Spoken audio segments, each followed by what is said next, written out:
Hello दोस्तों, आज हम इस वीडियो में क्लास 10th के छात्रों के लिए साइंस के महत्वपूर्ण ऑब्जेक्टिव क्वेश्चंस बताने वाले हैं जो बोर्ड एग्जाम 2023 में पूछे जाएंगे। अगर आप सभी का एग्जाम बोर्ड एग्जाम 2023 में होने वाला है तो आप एक एक क्वेश्चंस को एकदम रट जाइएगा, क्योंकि 23 के बोर्ड एग्जाम में आप सभी से साइंस में क्वेश्चन यहाँ से ज़्यादा पूछा जाएगा, इसलिए आप एक एक क्वेश्चन को एकदम 100% दोस्तों रट जाना। ठीक है, तो चलिए बिना टाइम गए वीडियो को स्टार्ट करते हैं। आप एक एक क्वेश्चन को ध्यान से सुनिएगा और अच्छे तरीके से उसका आंसर जो होगा उसको याद कर लीजिएगा। ठीक है, एकदम रट जाइएगा, समझ लीजिए। ठीक है, बहुत इंपॉर्टेंट क्वेश्चन है। जैसा कि मेरे प्यारे दोस्तों, क्वेश्चन नंबर फर्स्ट है, निम्नलिखित में से किसका अपूर्णांक सबसे अधिक होता है। आपके पास 4 ऑप्शन है और आप चूज करके बताइए कि 4 ऑप्शन में से कौन सा ऐसा ऑप्शन है सही है जिसका अपूर्णांक सबसे ज़्यादा होता है। तो यहाँ पर याद रखिएगा दोस्तों, ऑप्शन नंबर यहाँ पर डी को अच्छे तरीके से देखिए, हीरा है। यहाँ पर ऑप्शन नंबर डी में है हीरा, तो आप समझिए ऑप्शन नंबर डी सही होगा, क्योंकि हीरा का जो अपूर्णांक होता है ना वो सबसे ज़्यादा होता है। क्या होता है? हीरा का जो अपूर्णांक होता है वो सबसे क्या होता है? ज़्यादा होता है। तो आंसर क्या होगा? आंसर आपका ये डी नंबर वाला हो जाएगा। अब अगला क्वेश्चन देखिए, अगला क्वेश्चन है, विद्युत धारा के चुंबकीय प्रभाव का खोज किसने किया था। विद्युत धारा के चुंबकीय प्रभाव का खोज किसने किया था? चुंबकीय प्रभाव का, तो यहाँ पर एम्पियर हो जाएगा, जिसको हम कैपिटल ए से सूचित करते हैं। क्या होगा? एम्पियर। विद्युत धारा का सही मात्रक एम्पियर भी होता है, तो आंसर क्या होगा? एम्पियर होगा, ऑप्शन नंबर सी। जबकि अगला क्वेश्चन है, निम्नलिखित में से किस लेंस को अभिसारी लेंस कहते हैं। तो अभिसारी लेंस, एक होता है अपसारी और एक होता है अभिसारी।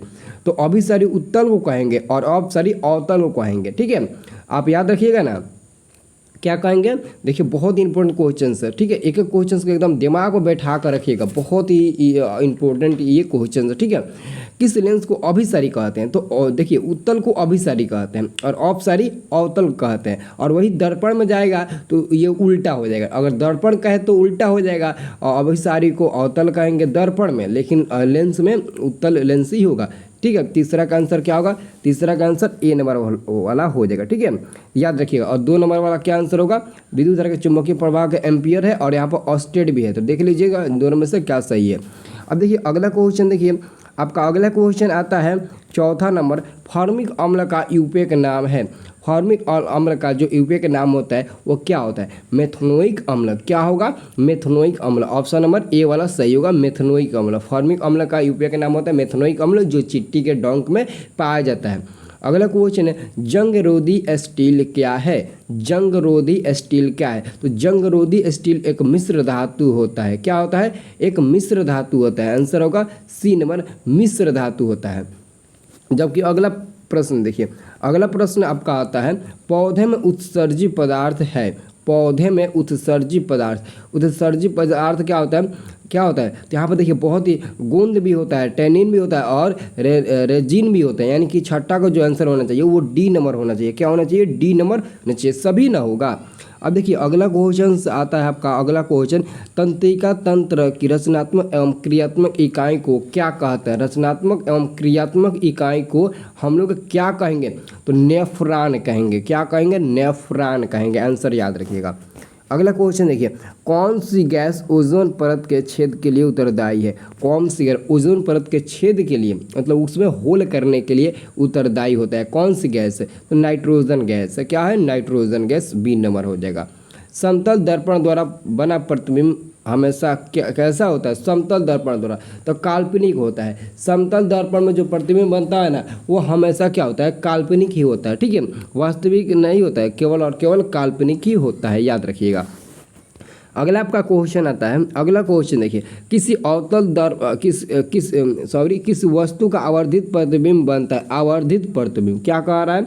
आवर्धित प्रतिबिंब, यानी कि केवल मैंने आवर्धित, यानी कि आवर्धित का मतलब हुआ काल्पनिक, तो केवल समतल दर्पण से, किससे? समतल दर्पण से बनता है। ठीक है, काल्पनिक प्रतिबिंब हमेशा होता है, तो काल्पनिक प्रतिबिंब हमेशा सीधा होता है और वास्तविक प्रतिबिंब हमेशा उल्टा होता है, इसलिए 11 का आंसर ए नंबर वाला होगा। क्या होगा? ए नंबर होगा।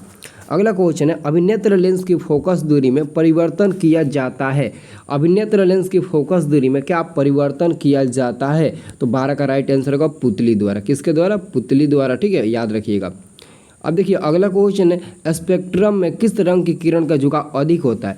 किस रंग के किरण का झुकाव जो होता है ना वो अधिक होता है? तो बैगनी होना चाहिए। क्या होना चाहिए? बैगनी, पीला, लाल, हरा, नीला। तो देखिए बैगनी भी होता है और बैगनी और नीला भी होता है। किसका मतलब कि कह रहा है कि स्पेक्ट्रम में किस रंग के किरण का झुकाव अधिक होता है?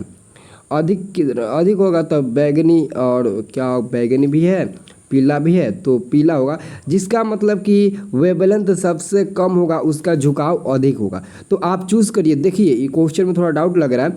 देखिए यहाँ पर तो ये नहीं होगा, ऑप्शन नंबर ए नहीं होगा, कभी नहीं होगा, ना ही बी होगा, और सी और डी में से कोई होगा। अब देखिए पीला का जो वेवलेंथ होता है, जो उसका तरंगदैर्घ्य होता है वो कम होता है, या फिर बैगनी का कम होता है। इन दोनों में से जिसका भी कम होगा उस वही आपका आंसर हो जाएगा। तो एक बार देख लीजिएगा, ठीक है, क्योंकि हमें तो कन्फ्यूजन लग रहा है, ब्लू और बैगनी का सबसे कम होता है, लेकिन यहाँ पर पीला आंसर दिया है, तो इसलिए डाउट है इस क्वेश्चन पर। अगला क्वेश्चन देखिए, स्पेक्ट्रम प्राप्त करने के लिए किसका उपयोग होता है? तो स्पेक्ट्रम प्राप्त करने के लिए साधारण एक प्रिज्म की आवश्यकता होती है, और साधारण प्रिज्म में 5 सतहें होते हैं, ठीक है। अब देखिए अगला क्वेश्चन, 100 वाट का विद्युत बल्ब 220 वोल्ट के विद्युत मेन से जोड़ा जाता है, तो प्रवाहित धारा का मान, तो आई बराबर जानते हैं क्या होता है? आप 100 को ऊपर कर दीजिए और 250 को नीचे कर दीजिए, 0 से 0 कटेगा, और ये 2 बार में और ये 5 बार में, यानी कि 2/5 भाग दीजिएगा तो 0.4 एम्पियर। तो 0.4 एम्पियर देख लीजिए, अगर इसमें होगा तो आप टिक लगा दीजिएगा ऑप्शन नंबर बी पर।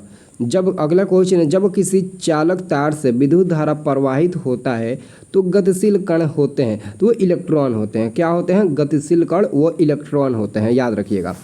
अगला क्वेश्चन देखिए, अगला आपका क्वेश्चन आ गया, किसी विद्युत बल्ब पर 220 वोल्ट तथा 100 वाट अंकित है। जब इसे 100 वोल्ट पर प्रचलित करते हैं तो इसे उपयुक्त शक्ति कितनी होती है? इसमें आपसे शक्ति पूछा जा रहा है, शक्ति, तो आंसर होगा 100 वाट होगा, ठीक है, 100 वाट। जैसे दोस्तों हम कैसे निकालें, वो वाला निकालें ना, आई का मान जैसे हम निकाले, कितना निकाला है, आई का मान हम निकाले थे 220 वोल्ट है ना, तो 100/220 करके, तो आप आई का मान निकालिए। जब आई का मान निकल जाएगा तो शक्ति का मान कह रहा है, तो P बराबर V/I होता है। तो वोल्ट का मान दिया है और आई का मान जो निकालिएगा उससे कटार दीजिएगा, तो आपका P का मान निकल जाएगा। तो P का मान एक्चुअली में 100 वाट मिला है। बैटरी से किस प्रकार की धारा प्राप्त होती है? तो देखिए एक्चुअली में दोस्तों बैटरी से डिस्ट धारा प्राप्त होती है, डायरेक्ट करंट। हमेशा बैटरी से डायरेक्ट करंट ही प्राप्त होता है। डिस्ट मतलब कि डायरेक्ट करंट, प्रतिवर्ती धारा मतलब कि अल्टरनेटिव करंट, ठीक है। लेकिन इसका आंसर बी नंबर नहीं होगा बल्कि ए नंबर होगा। अगला क्वेश्चन आपका आता है, विद्युत चुम्बकीय प्रेरण की खोज किसने की? विद्युत चुम्बकीय प्रेरण की खोज किसने की? तो यहाँ पर तो इसका आंसर होना चाहिए फैराडे। क्या होना चाहिए? 19 का जो आंसर होना चाहिए वो होगा फैराडे। आंसर क्या होगा? आंसर ए नंबर होगा फैराडे, ठीक है। अब दोस्तों अगला क्वेश्चन याद रखिए, विद्युत जनित्र का सिद्धांत आधारित है।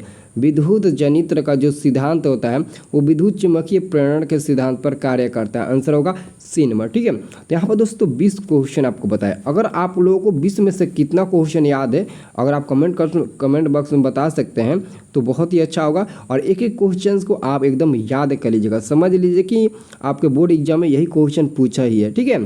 तो अब आप लोग कमेंट करके बताइए कि आपको और कौन से सब्जेक्ट का ऑब्जेक्टिव चाहिए VVI, ठीक है। जल्दी कमेंट करके बताइए हमें।